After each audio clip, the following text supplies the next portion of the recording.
saan siya. Ah, Sabi ko, may interview ako. Sabi, ay, okay, go, sabi sa akin. okay po. Sige, te. Oo. Sige na po, te. Ano ba yan? Te, wag mo lang sabihin ang pangalan mo, ha? Ay, Wag, ano lang ba? hindi, yung pangalan lang. Ano mo nga? Hindi, sabihin mo lahat, pero wag lang yung pangalan. Okay, te? Ganon. Oo, sige, okay lang. Like nang, hindi, sabihin mo kasi yung question mo na ba, para ano, alam ko. Hindi yung I'm Caridad. Wag nang Ah, hayaan mo kasi baka malalaman nilang ikaw si ha, Socorro. oo nga. Okay. Nalabasan Sige. nila. Okay, sige po. Sige, te, ha?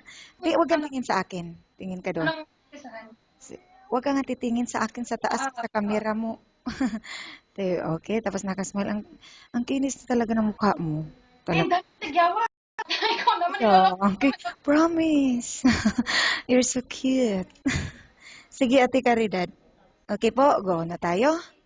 Tingin ka sa camera, laging nakasmile. Okay. Feeling beautiful.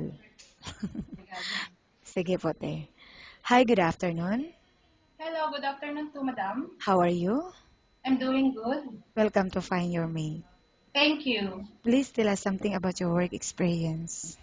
My work experience is like cleaning the household job. Like in the morning, I getting up at 6 o'clock in the morning to ready the foods for the children going to school. At around 7 o'clock, I'm cleaning the master bedroom, like dusting, cleaning the bathroom, vacuuming the floors and the carpets, mopping, and that's it. And, Okay, for how long did you work with this employer?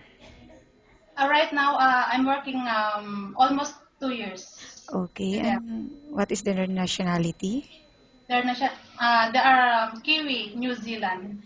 Okay, and why you're looking for a new employer? Actually, they're moving in apartment. That's why I'm fine. I'm looking for another employer because they said they can manage themselves for that house because it's too small for them. Okay, and will you accept a salary ranging from 1,000 to 2,000 Yes, dirhams? yes, madam. Okay, are you married or single? Actually, I'm a single mom. How many children? Just one son, 15 years old. Okay, and who will take care of him in the Philippines while you're here? My sister and my mother. Does anyone I, help you to support him financially? yes, that's the Oh, reason why I came here because of him. Because I am a single mom, I need to earn money for him. okay. I will now ask you questions about different situations you may encounter while on the job, okay? Okay, madam, sure. The baby is non-stop crying, what will you do? I need to pamper him or her so that she will stop crying, and then I need to play with him, and then I need to I ask him if she's growing up already. I ask him or her if what she wants, and I play with. Okay, and how do you know if the baby got sick? Got sick. Actually, I don't know if What their physical reactions or their maybe she personality? maybe she's not get well, like she's not eating well like that, and she's Oh, not playing well. okay, and how about cooking? Do you have any specialty in cooking? No, actually, I'm so sorry, madam. But are you willing to But learn? yes, How exactly. how about cleaning the house? Which area do you usually start working in? In the master bedroom. Okay, and then?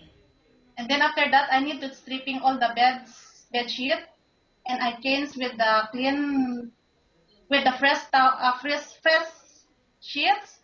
I stripping all the towels on the bathroom and hang all the fresh towels.